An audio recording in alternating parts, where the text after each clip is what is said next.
területe.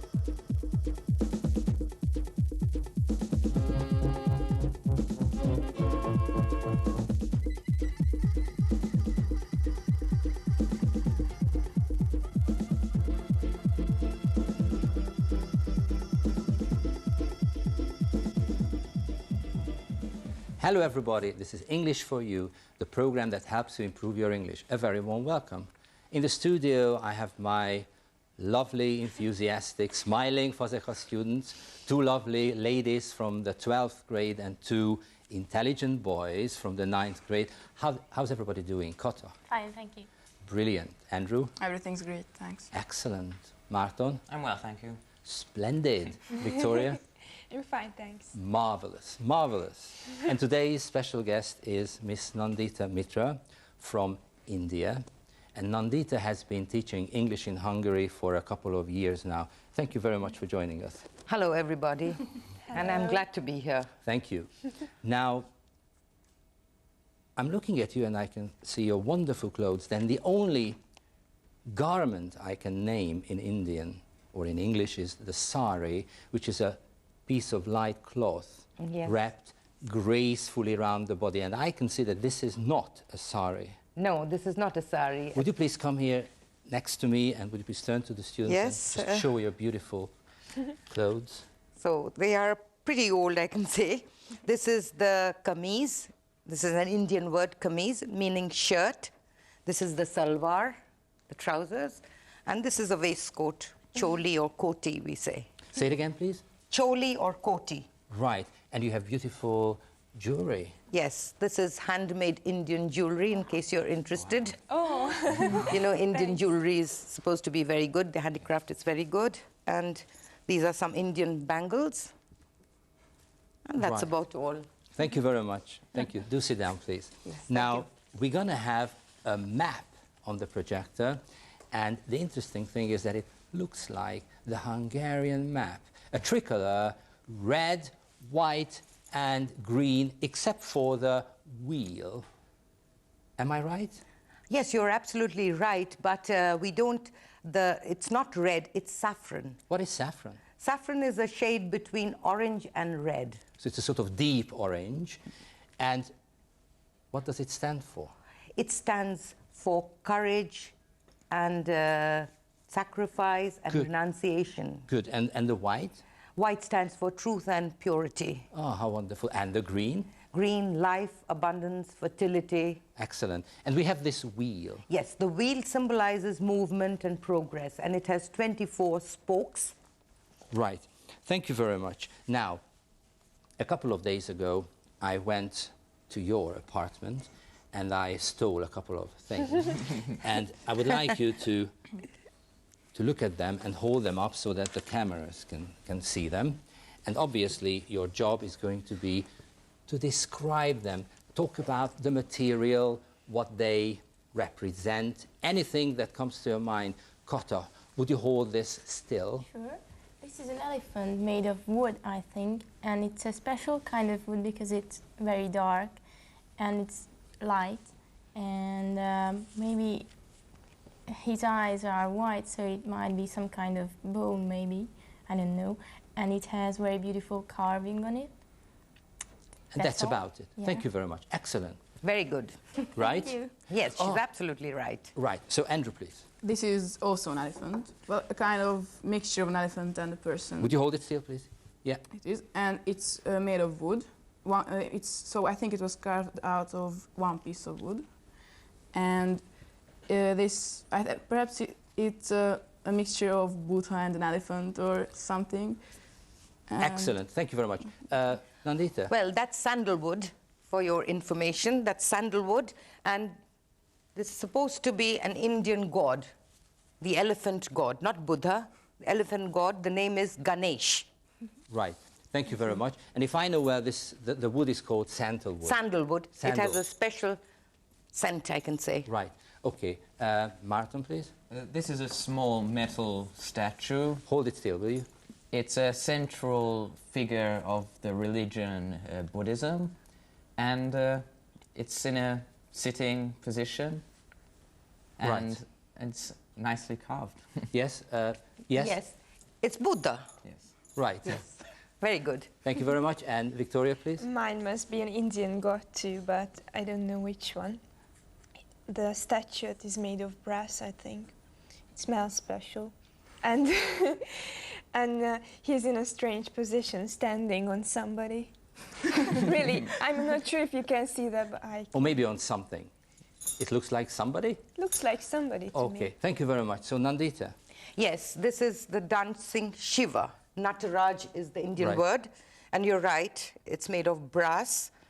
And this is a very typical pose of Shiva. Right. Thank you very much. Now, when I first started to think about this program, which is obviously about India, I had 4 words that came to my mind, and here they are.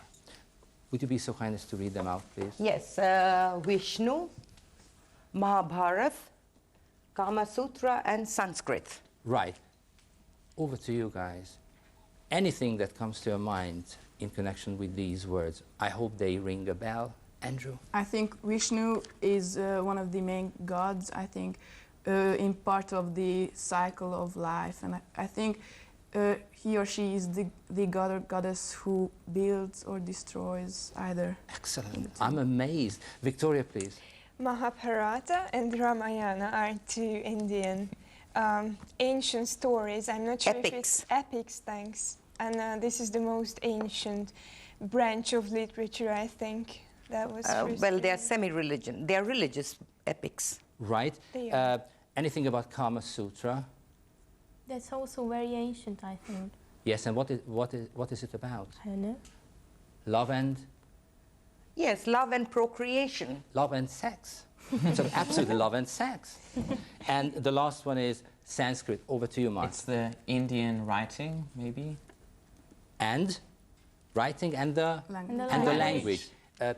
Is it a dead language? Yes, it is a dead language, something like Latin.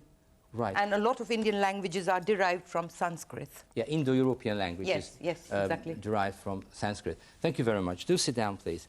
And now, because of this Sanskrit, I checked how many languages there are in India. And there are lots of languages, and there are 18 official languages. I think English is one of them. Yeah, English is the link language mainly. So what It's are the- not considered an Indian language as such. It's a link language. There are 18 official languages with script and literature. Right. And besides English, what languages can you speak? I can speak Bengali and Hindi. Would you say one sentence in Bengali, please? Okay, something very simple. Okay, I am going to... What's your name? Okay. Right. Hindi is Tumhara naam kya hai? And in Bengali, Tomar naam ki. They are very similar. Yes, so do these people understand each other? No, not always. For example, if I know well, there's an Urdu language. Yes. So my question is, does an Urdu understand the Bengali? No, not necessarily. But since Hindi is the national language, a lot of people do understand that. But if you go to the east or you go down south, you can't communicate in Hindi. You have to communicate in English. So English is the language, Yes, the number the one link language. The link language, let's call it the link language. Thank you very much. Now we're going to see the first news item, and I would like you, Nanditha, to comment on this. And this is going to be something to do with religion, I believe. So, yes, would you roll the tape, please, and over to you. So what can we see here? Oh, this is a religious celebration, and I think it's probably the Kumbh Mela. This is a Hindu religious festival, I would say. It's a big one, and you know, they take a dip in the Ganges, which is considered to be a sacred river, and they can wash their sins away. It's very, very beautiful. Just the Hindus, not the Muslims? No, not the Muslims. It is primarily for Yeah, Hindus. how many major religions are there? Well, Hindu, then there is Christianity, of course. After Hinduism comes Muslim community, and then there is Christianity and Buddhism. Yes. And Sikhs. The Sikhs also form Right. quite an important Right. part of the population. Thank you very much. Now, Indian classical dance is a form of worship. And here's a word for you guys. Would you help me say this? Yes. Bharata. Bharata, group 1. What does it mean? Group 2, what are the 2 components of Indian dance? Okay? And would you roll the tape, please? Bharata can also be broken down into bha, ra, ta, with the bha standing for bhava or emotion, ra for raga or melody, and ta for tala or rhythm. Almost all Indian dance forms have 2 components. First, the pure abstract dance, which is a series of movements, steps, rhythm. These do not convey meaning.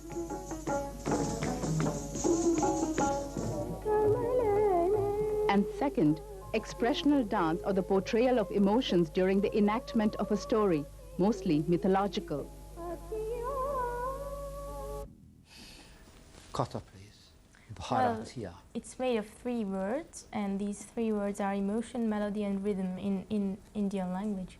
Excellent, thank you very much. And the 2 basic components, Martin, please. Well, one is an abstract dance, which doesn't have a meaning. It's just a mixture of movements. And there's the expressional dance, which has a religious meaning. Oh, very good. Yes, excellent. Emotions. Now we are going to meet an Indian dancer. This person is going to come up on the projector pretty soon. And you're going to find 4 word cards in your desk. So this is the time to hold them up, please. You're right. Okay. So what have you got, Kata? Sorrow. Great sadness, sorrow. What have you got? Terror. Yes? Anger. Thank you. And Victoria? Love. Now, the Indian dancer is going to show emotions, facial emotions, okay?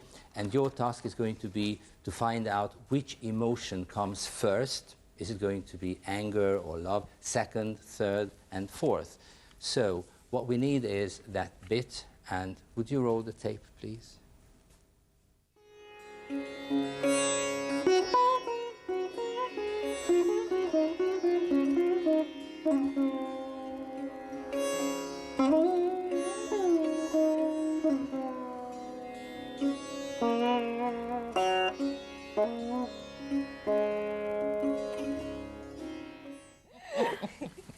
Right. Everybody's laughing and They are smiling. amused. They are amused. So which one is the first? Love. Love. I Excellent. The second one? Anger. Anger. Congratulations. Number 3? Then comes sorrow. Sorrow. Yes. And the And last then one? terror. Terror. Like this, something like this. It's not that easy. These students are indeed very bright. Right. Okay. So we've been talking about Indian dance, and now comes the most famous building in India. Got any idea what it might be? 1, 2, 3. Taj Taj Mahal. Mahal. They are very bright. Actually, how to say it in The English? Taj Mahal. Taj Mahal or Taj Mahal. You're going to hear this kind of pronunciation. Group 1. What is the... No, sorry. Okay, so why was it built? That's for Group 1. Group 2, the main part of the Taj Mahal. Okay, would you roll the tape, please? The Taj Mahal, a dream in marble, is the mausoleum of Empress Mumtaz Mahal, the beloved wife of Shah Jahan, who died in 1630. The Taj complex comprises a forecourt, a lofty entrance, a charming formal Mughal garden with canals, and a central tank with a series of fountains. The tomb proper, and an attached mosque on the west, and its symmetrical counterpart on the east. Right. Andrew? I could catch that it was built for the widow of an emperor. Yeah. Or For the wife? for the wife when because the emperor wife died. because the wife died, The wife right? died. Okay. No problem. And could you catch the century? In the Koto? 19th century, wasn't No, it? 1630. 1630. 1630. She died in 1630. Right. Thank you very much. So we are in the 17th century. And Victoria, please. Forecourt, entrance garden, central tank, a tomb proper, and 2 mosques. Taj Yes, mosques. and that surprised me because you can see the 2 mosques here. So it's a Muslim building. And the Mughals built it. What's a Mughal? The Mughals were an empire.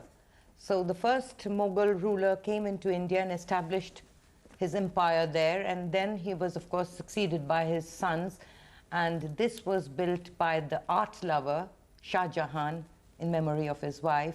Yes. And Mughals is a great empire Yeah, in India. Shah Jahan. Such a wonderful name. And we use this word even today, like a newspaper mogul. Yes, Or but a great. mogul in the film industry. Somebody with great wealth and influence. That's a mogul, right? Nanditha, have you been there? Oh, yes, many times. So is it a building standing in the middle of the desert or Oh, no, no, no. You can see the fountains, and there's lush greenery all around. And as they said, it's a dream. It's a dream. And the white marble gives it a special mood. And you can, see different moods. When the moon is full, at full moon, it has a different mood, different atmosphere. It's mystic when there is just a crescent of the moon and when there is no moon. So it's lovely, isn't it? It's lovely. Thank you very minerals. much. Right. Now, we are traveling to a city, and this is the capital of India, New Delhi. Delhi, New Delhi, Delhi. Thank you, Andrew. Excellent. And group 1, what is the main characteristic feature of Delhi? Delhi. And group 2, what did the British decide to build? Would you roll the tape, please? Delhi, the capital of India, combines the ancient and the modern. It reflects the history of a number of great empires and is a good example of the sheer diversity of India. It was with the transfer of the viceregal headquarters from Calcutta to Delhi that the British decided to build a new Indian metropolis, befitting the glory of the British crown. Right. Koto, please. Well, it combines the ancient and the modern, and it reflects the diversity of India. Excellent, excellent. Very, very good. Martin, please. They decided to build a new metropolis. Right. Have you been there? Yes, of course. So what's Delhi like, and how far is Delhi from New Delhi? No, Delhi is one big city, and New Delhi is part of it, and Old Delhi is part of it. New Delhi is the modern, ancient and modern, is the modern part of it, and the ancient, Old Delhi is the ancient part of it, and where you have the historical ruins and buildings. Yes, what is the building we can see? This is the Parliament building. Yes, which was built, you don't really know when it was Yes, built. it was built by the British. By the British, so it must be 19th century. Yes, yes, Maybe yes. 18th or 19th century. Yes. Right, thank you very much. And we are traveling to another huge city, and the name is Calcutta. Group 1, when was Calcutta founded? Group 2, how many people live there? Roll the tape, will you please?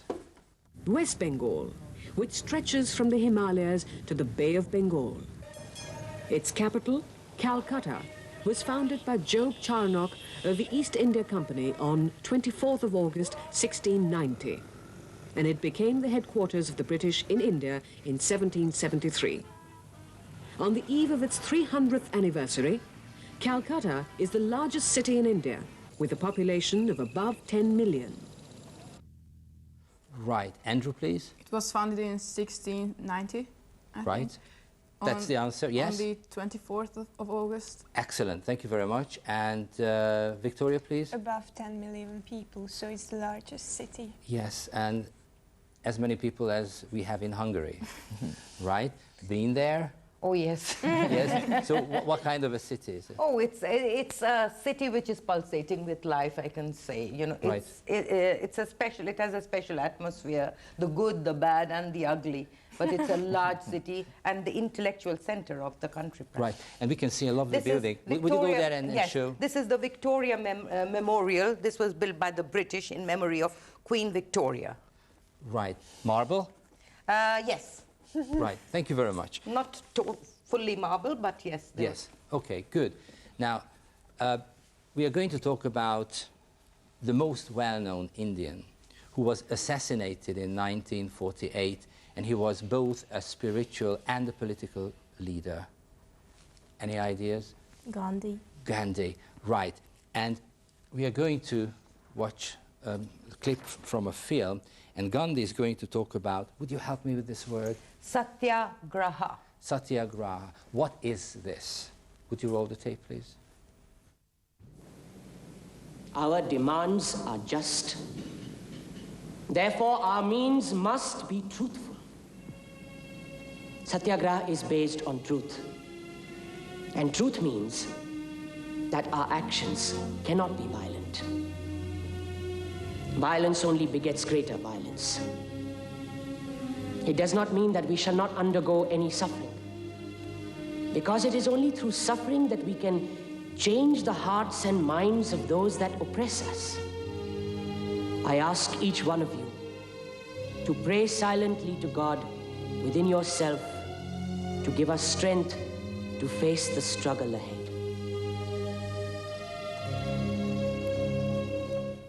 So, if you can help me with this word, would you put up your hands? Kata, please. Well, this is a word, but mainly something more spiritual, and it's based on truth, and our actions cannot be violence, he says. Yeah, Violent. Violent. The actions cannot be violent, so it's a sort of non-violent resistance. Yes. Satya basically in Sanskrit means truth, and Satyagraha means rebellion and or revolt. And this was the non-violent revolt against the British. Yes, and here we can see the Gandhi. picture of Gandhi. What does Gandhi mean to Indian people? Oh, Gandhi is a great figure. Mahatma, you know, we call him Mahatma Gandhi. Maha means great, Atma is soul. And for me, he stands more as a symbolism of spiritual greatness, more than a political figure. Of course, he played a big role politically too, but simple living and high thinking was his ideology, and he truly lived up to it. Right. So what does Mahatma mean again? Maha is great. Right. Atma is soul, a great soul. Thank you very much. Sit down, please. Good. Now, I think what we are going to do, we are going to have a couple of spices here, and I've got this word card, spice, which is usually some kind of powder or seeds from plants, vegetables, trees, flowers that we put in food to give it a special taste. And lots of spices come from India. And here you can see 4 of them on this plate. And it's going to be fun because I'm going to distribute these spices. And all you have to do is smell, taste, and say the name. If you know the name in English, fine. If you know it in Hungarian, say it in Hungarian. Take one. Anyone? Yes, smell it. This one. This one, right? This is another Take one. this one. You take this one, and you have this interesting looking something. Thanks. So, Kata, not like this, like this. It has a very special taste. I have no idea what it might be, but it's a bit like salty and chili, perhaps, I don't know. So your guess is chili, right? Thank you very much. Well, I know the Hungarian name. Say it. It's szekviszeg, Yes, and I have no idea what it might be called in English. good. So I'm going to teach you something. This was definitely cinnamon, maybe? Yeah. Say it again. Cinnamon. Right, and Victoria, please. I don't know. I don't know. This has a wonderful smell, and it's rather. Would you just put it in your mouth? And, You can and taste it. Taste it. Yes. Right. So we're gonna have the 4 words here, and I would like to now. It's a little bit easier because all you have to do is a little bit of matching. So, which one do you think has the cinnamon? Me. In Hungarian? Fahy. Fahy. Okay. Now this is yours, Victoria. Yes. Cardamom in Hungarian. Cardamom. We have Clove. clove in Hungarian. Szekviszeg. Great. And the last one, That's curry curry powder, and it's curry powder. Thank you very much, Nanditha, for coming along. Oh, it was a pleasure. It's been a great pleasure to have you on the program. See you guys. It's going to be English for And you I must again. congratulate you all. Yes, they are very bright. Excellent. Bye-bye. See you Bye-bye. next week. Good.